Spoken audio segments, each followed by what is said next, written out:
So I'm going to start with an ancient question. How can evil and all the suffering to which it gives rise be explained and even justified? In short, what stance must we take towards so-called natural evil, things like illness, earthquakes, tsunamis and so on, and moral evil, murder, rape, concentration camps, such that we can affirm and love a world and a life of which they're an inextricable part, a world into which we're cast, of course, through no choice of our own.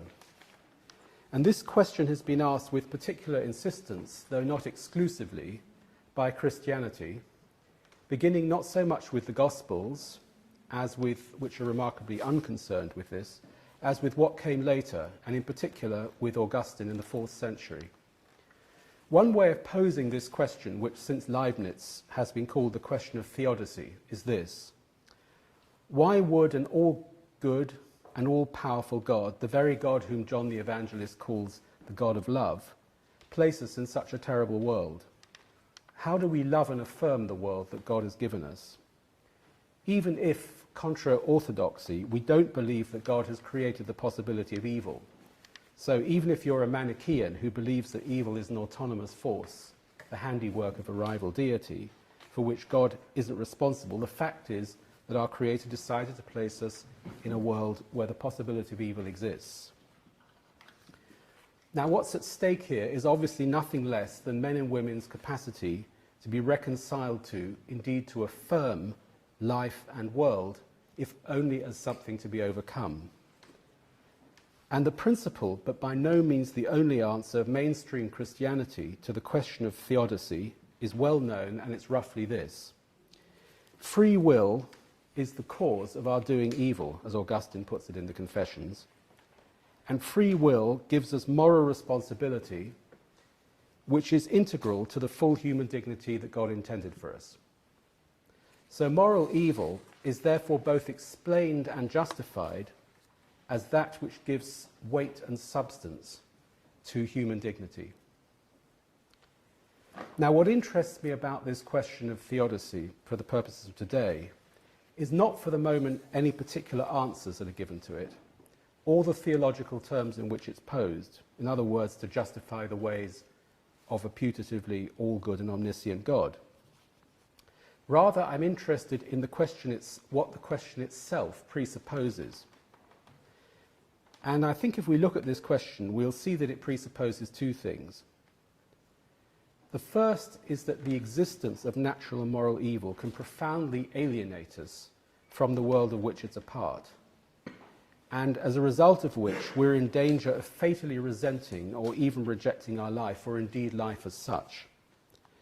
At the limit, this assumption is sufficient to motivate Camus' famous claim in The Myth of Sisyphus that the only serious philosophical question and decision is whether or not to commit suicide.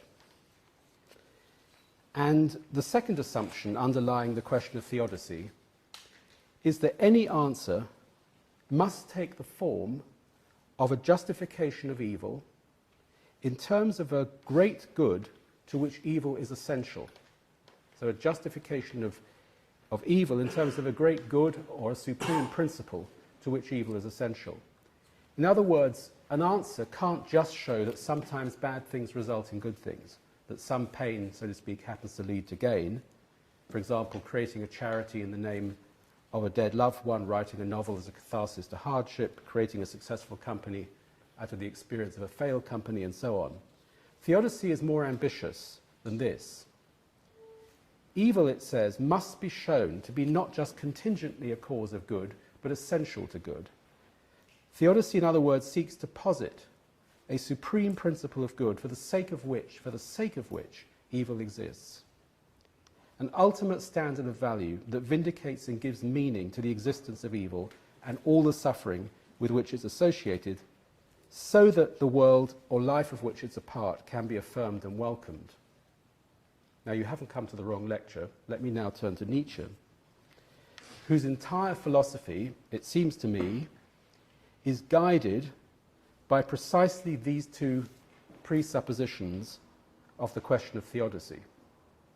that natural and moral evil can profoundly alienate us from the world, and that evil and suffering can be tolerated, even welcomed, only by finding a meaning to them in terms of a supreme principle of good. As he puts it in his conclusion to the genealogy of morals, and I quote, "Man does not deny suffering as such. He wills it, he even seeks it out, provided he's shown a meaning for it, a purpose to suffering."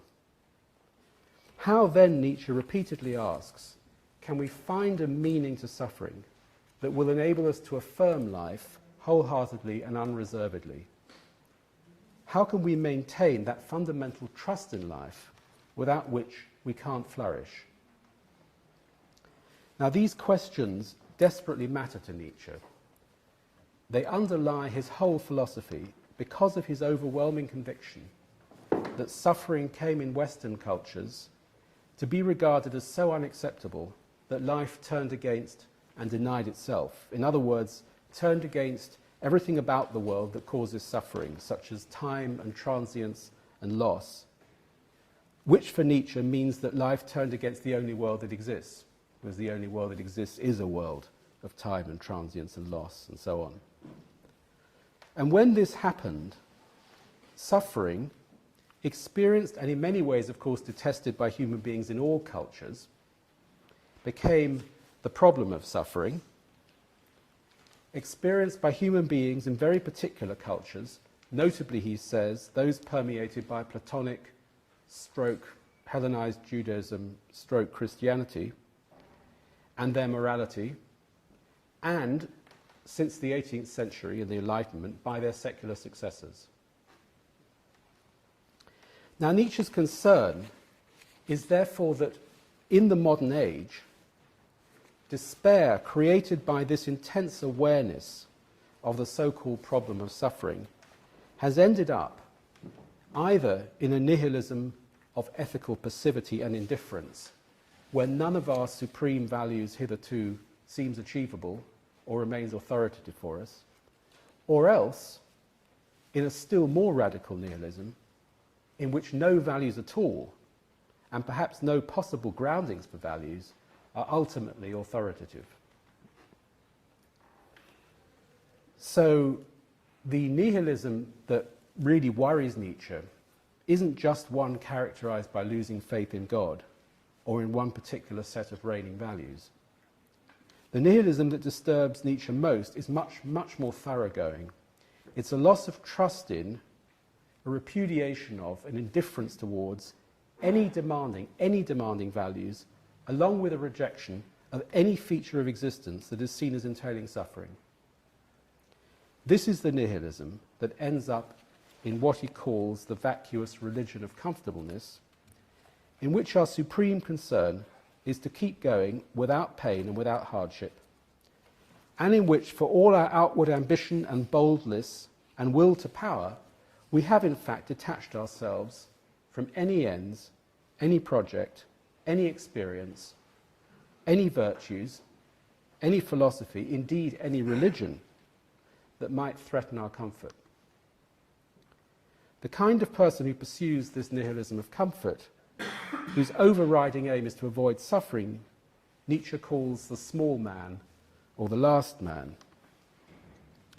And though this last man, who of course no longer believes in God or in a transcendent domain, seems as far away as it's possible to be from a supreme metaphysician like Augustine, his motivation is actually for Nietzsche, the motivation of the last man is actually for Nietzsche an insipid version of the motivation of the metaphysician. For both of them are slaves of what Nietzsche calls a will to nothingness. In other words, both are governed by a will characterized by what he calls, and I quote, an aversion to life, a rebellion against the most fundamental prerequisites of life, things like space, time, and causality, and so on. This is from the Genealogy of Morals. They're governed by a life-denying will that makes life's highest end the elimination and justification of suffering, for the sake of some state of affairs purified of it. Now, for the last man, this highest end is the banality of a life dedicated to career, recognition, comfort, practical efficiency, and the avoidance of risk and pain. For Augustine, it's a life beyond this world, a life of quies, of eternal or perfect rest, which he sees both as belonging to the nature of God and as the highest good for which in his ethics life can possibly strive. This end, this striving of Augustine is well expressed at the famous saying right at the beginning of the Confessions, "You have made us for yourself, O God, and our hearts find no peace until they rest in you." Now, when Nietzsche addresses himself to the question, how can we affirm life wholeheartedly and so avoid falling into nihilism of either or both these kinds that I mentioned, his most consistent answer turns on this idea, that to affirm life is to experience life as a whole as beautiful. This is at the core of his most consistent answer, that to affirm life is to experience life as a whole as beautiful, or at least to experience certain presuppositions of life, such as temporality or necessity, as beautiful. In his early work, which I'm sure will be known to many of you, The Birth of Tragedy, he famously proclaims that, quote, "only as an aesthetic phenomenon is existence and the world eternally justified." Only as an aesthetic phenomenon is existence and the world eternally justified. In The Gay Science, a later work, we read that Amor Fati, or love of fate, or what he sometimes calls yes-saying, Ja-sagen, he uses both these terms in that work, is to see, so we read that Amor Fati, or yes-saying, is to see as beautiful what is necessary in things, Also, in the middle period passage from The Gay Science, Nietzsche posits art as what he calls the counterforce against the nausea and suicide that honest looking at the nature of things would induce. And here he refers to Hamlet's position. In Twilight of the Idols, which is a late work, he posits art as the great stimulus to life. And this thought is echoed in unpublished notes, where he speaks of art as the great seduction to life, the great stimulant to life, and the redemption of the sufferer. Only in his last published work, Ecce Homo, which is a sort of autobiography, very eccentric autobiography, does affirmation get defined in terms that don't make explicit reference to beauty or art, only there, or indeed to any sort of justification of suffering. Amor Fati is now expressed, and I quote, as wanting nothing to be different, not forward, not backwards, not in all eternity. The goal here is not merely to bear what is necessary, still less to conceal it, but rather to love it. Now, such thoughts raise two initial questions about Nietzschean affirmation of life. First, the first question is, what exactly is the object of this affirmation? I mean, what are we actually affirming here?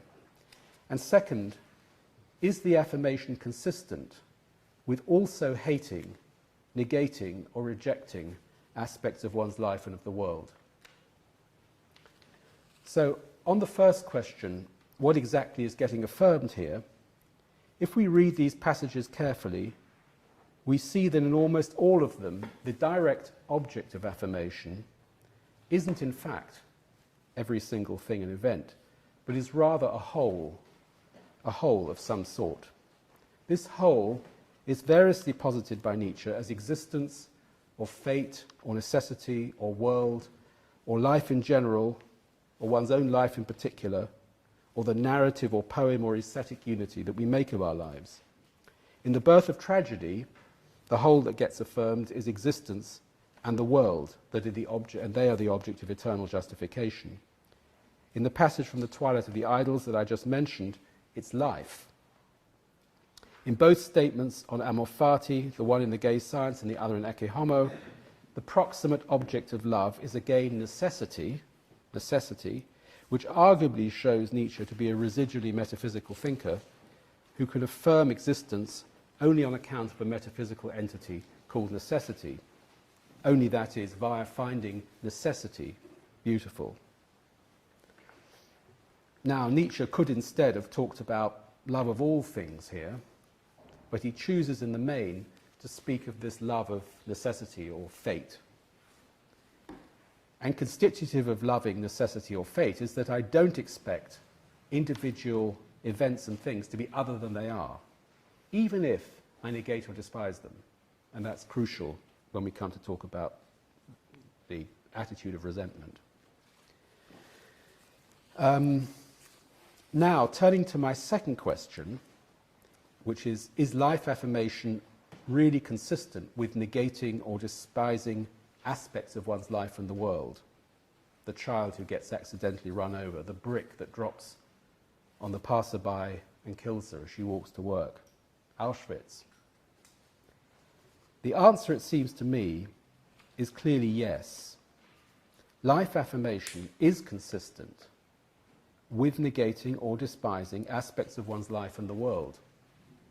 To love a whole does not entail that I separately love each and every one of its parts. I can love my child, but not love or find beautiful absolutely everything he does, from taking drugs to becoming a mugger. I can love life without loving the death camp. I can love a work of art, or life experienced as a work of art, and find beauty in that whole, without needing to do so in every one of its individual parts, just taken alone. Indeed, not only is affirmation or love consistent with such negative attitudes, these negative attitudes arguably test love's resilience and genuineness. So what I'm saying, in other words, is that affirmation of life can only be an attitude towards the whole of life, or towards some condition of the possibility of the whole of life, however we conceive that whole. This is, I think, especially true of an aesthetic affirmation, such as Nietzsche avows again and again. Nor, by the way, is he the first in the history of philosophy to offer an aesthetic affirmation of existence that sees beauty in the whole, and so can affirm the whole despite the undeniable horror of many of its parts. Again, no less a figure, and no less a seeming opponent to Nietzsche than Augustine, does just this.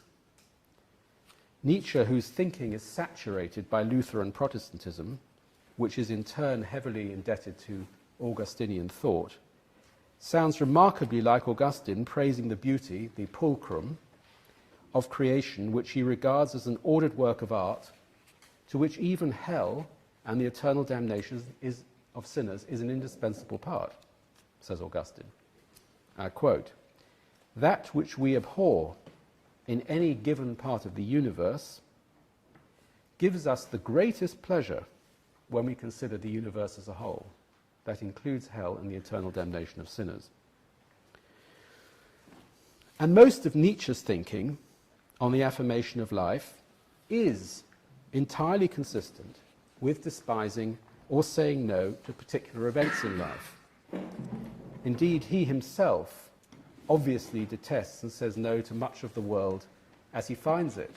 So for those of you who've read Nietzsche, know him, the motivations and functions of slave morality, the so-called last man I mentioned before, the religion of comfortableness, and a great deal besides, without, Nietzsche claims, wishing to have lived another life free of those realities. We're back to that point. You can despising things, but not expecting or wishing to have lived a life free of those things. We immoralists, he says, though we make it a point of honor to be affirmers, we do also negate, albeit not easily. Nietzsche's wish to be an affirmer evidently does not commit him to saying that there is only one sort of value, a sort of monism of value, namely good, and that everything is good in one way or another. Not only does he disvalue a great many things, but more fundamentally, his very project to revalue all values presupposes just such a no saying, an ethical no-saying and an aesthetic no-saying to much of the world that he finds himself in. Indeed, he explicitly recognizes this, speaking of the task he had set himself in his book Beyond Good and Evil. So he says, after the yes-saying part of my task had been solved, the turn had come for the no-saying, no-doing part, the reevaluation of all our values so far. So, to sum up where we are so far, there's clearly room within a Nietzschean ethic of affirmation for saying no to particular events and experiences, with a crucial proviso that I've already mentioned, that this no-saying is free of the will to nothingness, that it is not structured by desires for or expectations of a world purified of those fundamental preconditions of life, like loss and transience, that give rise to suffering and hardship and boredom and whatever else we say no to, that the horrors of life do not become an objection to its own preconditions. But if, as I suggest, the stance of Amor Fati, love of fate, doesn't rule out disgust for particular objects and events and experiences, we should be clear that what it does rule out is resentfully expecting that they could have been otherwise, positing imaginary worlds in which they are indeed otherwise, inventing faculties or categories or realms like metaphysically free will or noumenal freedom that supposedly enable them to be otherwise, and ascribing moral guilt to agents for their failure to act upon such putative freedom to do otherwise. The morality that Nietzsche takes aim at is not defined by saying no to things about the world. It's defined by resentfully expecting things to be other than they are. On this, I think he's absolutely clear. Now, admittedly, in Nietzsche's characterization of the affirmer of eternal recurrence, that is, of the idea that our lives and everything, this is an ancient idea, not one invented by him, that our lives and everything will be repeated identically to all eternity, it does seem that each individual event is indeed a direct object of affirmation. As Nietzsche puts it, and I quote, "The question in each and every thing, do you desire this once more and innumerable times more, would lie upon your actions as the greatest weight." But as so often with him, things aren't as clear as any single sentence might suggest. The very next sentence in this passage seems to claim that what is affirmed is my own self and life as a whole. So we're back to affirming wholes here. For he says, or how well disposed would you have to become to yourself and to life to crave nothing more fervently than the repetition of every individual event. Anyway, whatever affirmation of eternal return, eternal recurrence really involves, and I admit to being not much clearer about this than when I first read Nietzsche, though I'm sympathetic to Heidegger's claim that eternal return it reflects a metaphysical manner of thinking. Anyway, whatever we think of his thought of eternal return, when we come to his formulations of Amor Fati, we get the sense of love of fate. We get the sense that what I affirm is, as I said, the necessity driving and structuring my life as a whole, and that in affirming this necessity, I ipso facto affirm particular events, even those I despise or say no to, insofar as they're inextricable parts of the whole. So this idea that in affirming the whole, life in its necessity, or life as a unity, aesthetically or otherwise experienced, we can, in a sense, affirm even those particular events that we despise, seems to be explicitly articulated by Nietzsche in a remarkable passage in Twilight of the Idols. In discussing one of his highest types, one of his great heroes, the writer Goethe, and what he calls the highest of all possible faiths, that of Dionysus, Nietzsche identifies the core stance of this faith, as he calls it, as follows: only the particular is loathsome. All is redeemed and affirmed in the whole. In fact, he goes even further.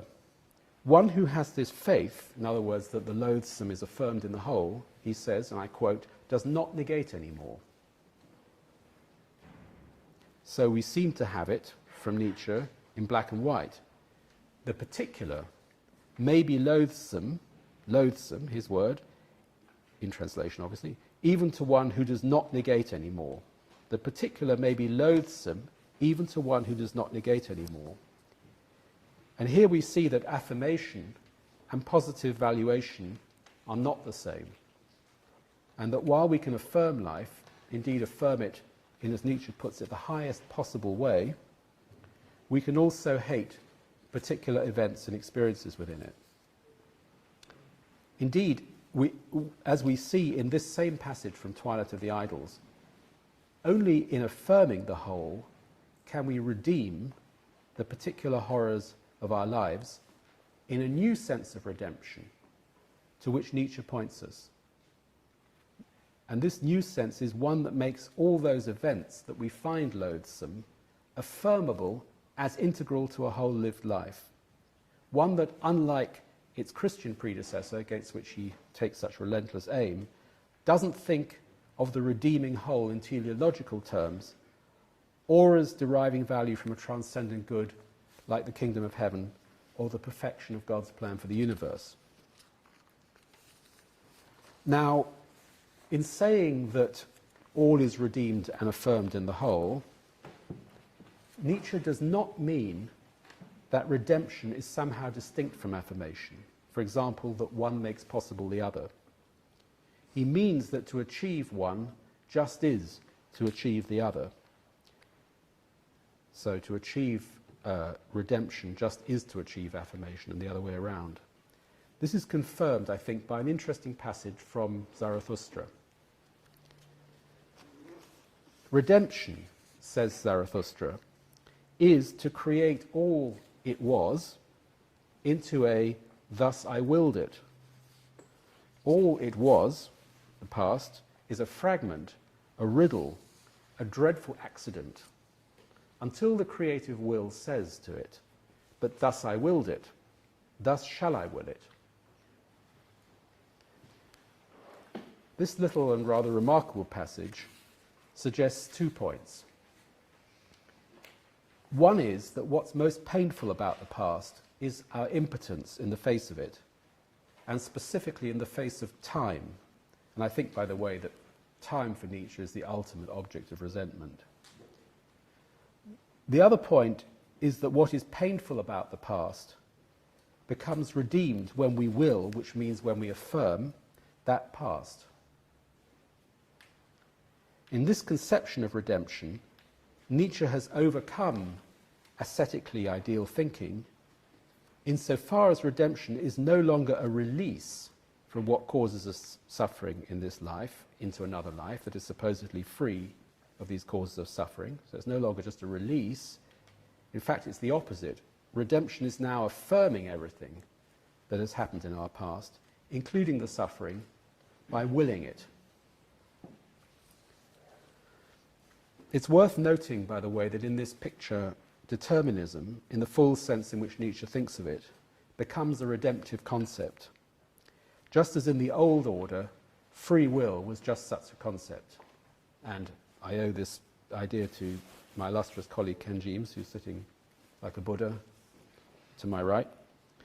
Whereas back then, the capacity freely to choose a life dedicated to God over a life dedicated to profane goods, to pursue virtue over vice or caritas over cupiditas, were all parts of the conceptual apparatus of redemption. Now the deepest possible acceptance of the determined necessity of life is what redeems the past, including all its losses and sufferings. So this is a genuine reversal, if you like. Anyway, let me take stock of where we've got so far. I believe that at least in his middle and later work, From the Gay Science to Ecce Homo, Nietzsche offers us elements of a powerful conception of life affirmation, though, as I will explain in a moment, not one that goes far enough, including by his own lights. So here is what he's telling us. First, To affirm life is to love or see beauty or take joy in one's life as a whole, experienced as necessary or fated in all its elements. Second, the direct object of affirmation is the necessity of the individual's life. The life affirmer experiences this necessity, the majesty of fate as it were, as beautiful. Third, to affirm my life is consistent with loathing or saying no to particular experiences or events in it. We've seen the arguments for that. Fourth, those experiences or events can nonetheless be that I loathe can nonetheless be affirmed qua inextricable parts of the whole. And fifth, despite saying no to particular events or experiences, the life affirmer has no will to consider alternatives to the actual life that he or she leads. This is crucial. Insofar as we affirm necessity, we cannot have expectations of living a life other than the one we live. And in that sense, it is possible that life affirmation and Nietzsche's project to revalue all values do come apart, a point to which I'll return. To expect to be elsewhere, and especially in a radical elsewhere, where the preconditions that structure this life no longer obtain, is a paradigmatic symptom of what he calls the will to nothingness. Indeed, the type who exemplifies that will is a figure he identifies as the ascetic priest, who, Nietzsche tells us, and I'm quoting, is precisely the incarnate wish for being otherwise, for being elsewhere. He is the highest pitch of this wish, its essential ardour and passion. These 5 features of the affirmative stance that I've just summarised are genuinely non-moral on Nietzsche's own terms. But there are other aspects to his thinking on life affirmation that remain tethered to precisely the moral world that he wishes to revalue, and to that extent are not themselves, by his own lights, life-affirming. First, as we've seen, there is his repeated talk of needing to be seduced or stimulated to life. Not, of course, through seeing life as a bridge to another world, as in the Gospels, but rather through art or beauty, where art or beauty are used either to conceal reality, as in The Birth of Tragedy, or as a counterforce to the nausea and suicide that honest looking at reality would induce, as in The Gay Science. We saw these passages earlier.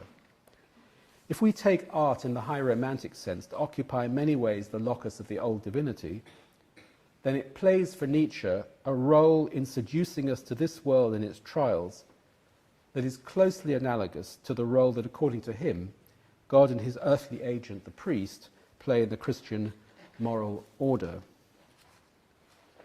Second, Nietzsche is, through much of his writing, determined to give suffering a meaning, to vindicate it in terms of a higher good that it makes possible, or of which it's constitutive in some way. In other words, he's determined to offer a theodicy, albeit one that justifies suffering in terms of a higher good or principle that he considers not to be motivated by the will to nothingness.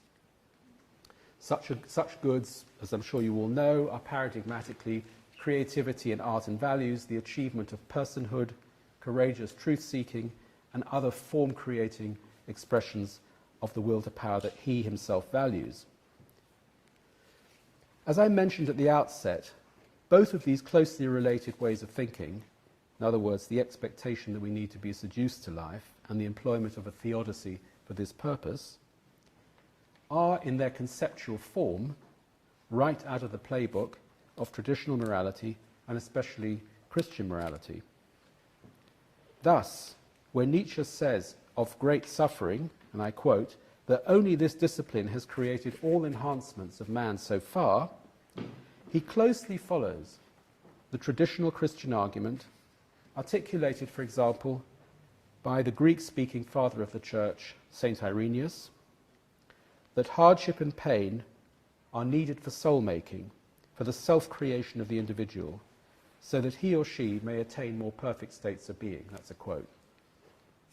Or when St. Paul says, we rejoice in our sufferings, knowing that suffering produces endurance, and endurance produces character, and character produces hope, his thinking bears more than a passing resemblance to Nietzsche's. By contrast, I would claim that a stance towards life that genuinely affirms it in the full sense would not consider suffering as standing in any need of such justification. And let me give 3 reasons why I take this to be so. First, if affirmation is to be conceived as a form of love, as it clearly is in Nietzsche's conception of Amor Fati, of love of fate, then we would not expect it to involve a calculus of welfare that issues in an all things considered attitude to what is being affirmed, whether, for example, this be my life, my vocation, or my suffering. On the contrary, we would expect the affirmative stance to evince no urge to engage in such assurances. Instead, it would take joy in the existence and the reality, in the quiddity, as it were, of its object, joy that is not underpinned by calculations of the ulterior value to us, or to it, of the object's failings, however painful or unsightly or regretful we find them. I mean, one motive, after all, for seeking to justify something is that we are unsure of our commitment to it, or we fear that there is something wrong with our commitment to it. That tends to be when we turn to the justificatory stance. The will to justify involves, experientially, detachment from, perhaps even mistrust of, its object. Essential, of course, though that detachment is when we reflect on the worth of our goods and practices and ends, how to live our lives best and so on. But that's different. That's the stance of reason. It is the position of the observer who stands back and reaches judgments. Crucially, it presupposes that justification can fail, or there'd be no point in getting involved in the justification. And so that there is the alternative of saying no, in other words, of not affirming.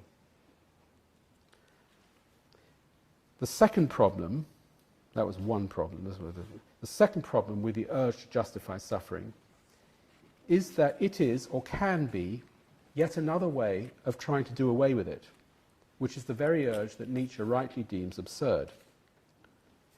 For suffering, most fundamentally, isn't about obstacles or pain per se. It's really about helplessness, vulnerability, uncertainty in ourselves or witnessed in others. Why did it strike? Why me? How bad will it get? What consequences will it have? Will it ever end? To interpret suffering, as Nietzsche comfortingly does, as constitutive, say, of creative activity, so that to will creative activity just is to will suffering, is still to be in the business of abolishing precisely the impotence, the interpretative vacuum that gives suffering its bite, by telling us that we have in fact willed it, and its consequences are desirable, indeed not merely desirable, but belong to the greatest goods of which we can conceive. And to that extent it is still, as I've said, to be in the business of abolishing suffering itself. For suffering interpreted as valuable and willed is no longer suffering, whose essence is helplessness. Third, it is in any case a fact that the suffering, regardless of all I've said so far, the residue is, the undeniable fact is that suffering that poses the greatest challenge to affirming one's life is precisely that which anyway can't be justified or can't credibly be justified, and goes on stubbornly resisting all attempts to discover its value or its beauty. And we can't possibly deny that such suffering exists, whether it's of natural or man-made origin, such as a disaster of sufficient order to destroy all conditions for flourishing, an event, for example, that destroys an artist's entire ability to create, or a mental illness that forces the writer to put down her pen forever, an accident that kills all your children, not to mention words like Auschwitz or Pol Pot. The challenge of affirmation ultimately exists and has always existed because of and in relation to the existence of such horrors, and not to those that can be shown to foster creativity and heroism and soul-making. Now, to see how to rise to this challenge, in other words, the challenge of unjustifiable suffering, and the suffering that eludes all justification, we should look not to Nietzsche, but to Job. Job explicitly refuses the appeals of his wife and his friends to justify or even to explain the horrors that God has inflicted on him. For example, to interpret those horrors as punishment for transgression against God, or as gaining Job in the end more than he lost. He also refuses to seek a distraction from, or as Nietzsche would put it, a counterforce to, his nausea at these undeserved horrors of life. The whole point about Job's suffering is that it does not lead to any discernible higher good. There is no redemption. He has lost all 10 of his children, and though at the end of the story, God finally gives Job peace and progeny in abundance, twice as much as he had before, we're told, these gifts cannot vindicate Job's losses, and significantly, neither Job nor God, when he comes to speak, claims that they do vindicate his losses. And yet his immediate reaction is one of ebullient acceptance. Naked I came from my mother's womb, he says, and naked shall I return there. The Lord gave, and the Lord has taken away. Blessed be the name of the Lord. Now, Job's friends find this affirmation completely absurd. His suffering, they explain to him, must have a meaning. As one of them, Eliphaz, asks, "Think now, who that was innocent ever perished? Or where were the upright cut off?" Meanwhile, his wife urges him to give up the struggle to live such a nightmarish life in such a nightmarish world, curse God and die. Thus answering Camus' question that we heard at the beginning about suicide in the affirmative.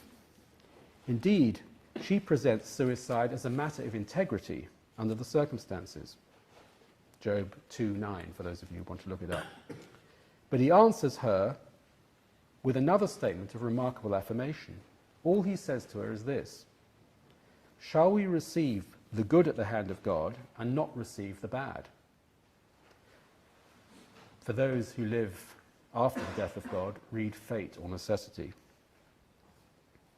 Shall we receive the good at the hand of God and not receive the bad?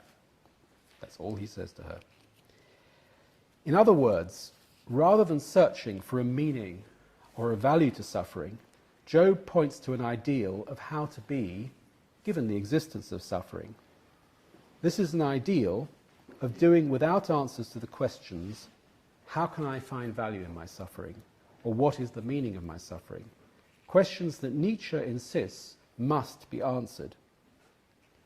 Indeed, it is the even harder ideal, or better still, disposition, not to ask the question in the first place, to be strong enough to live without clinging even to the unanswered question, and instead to accept that the dreaded event has become another manifestation of the necessity that governs your life, a necessity that, with Nietzsche, you celebrate. There are, I think, few better examples of how Nietzsche struggles to overcome morality with its guiding will to nothingness than his philosophy of affirmation. As we've seen, in much of his writing, he remains loyal to the conceptual forms of traditional Christian ways of affirming the world in spite of its horrors.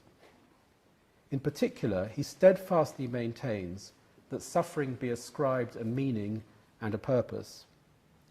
Only towards the end of his creative life does he seem to acknowledge, albeit not explicitly, that the challenge of affirmation is how to say yes to the world without that yes being generated either by veiling the world's horrors or by finding a counterforce to them, or else by turning them via an atheistic theodicy from a negative into a positive.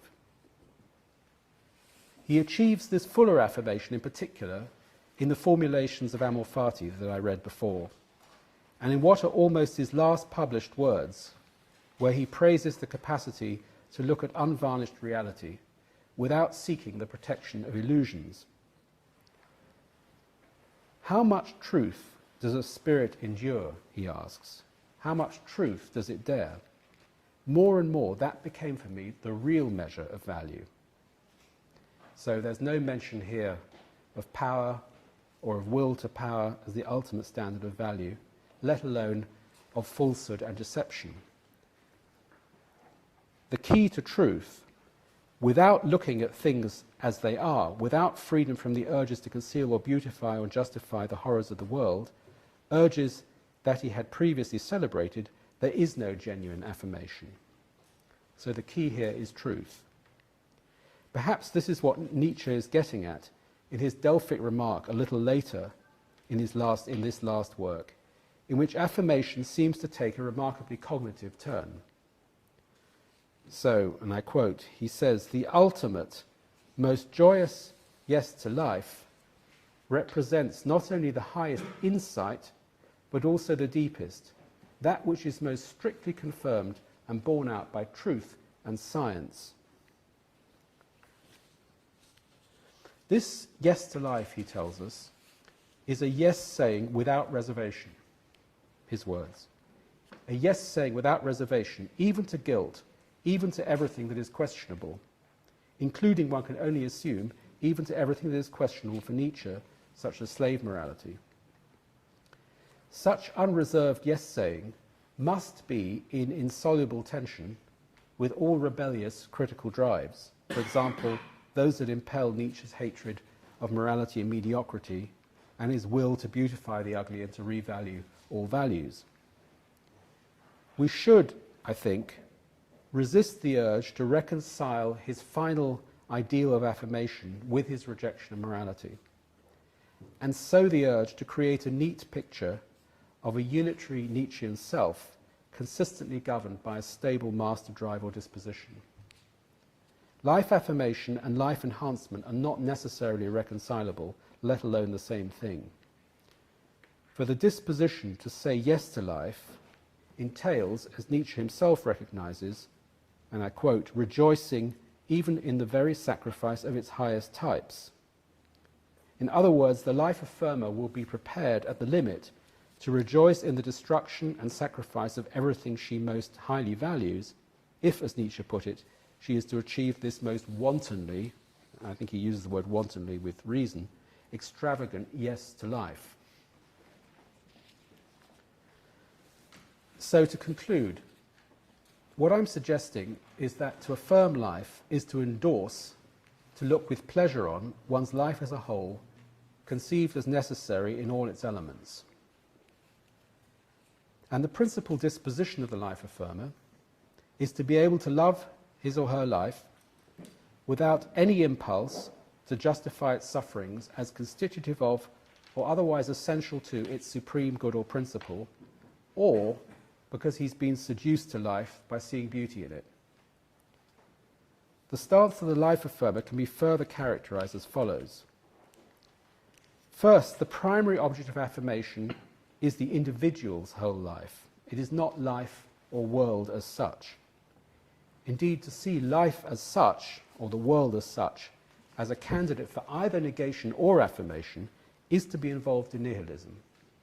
For there is no such thing outside of which we can get and towards which we can have attitudes, be they affective or cognitive, positive or negative.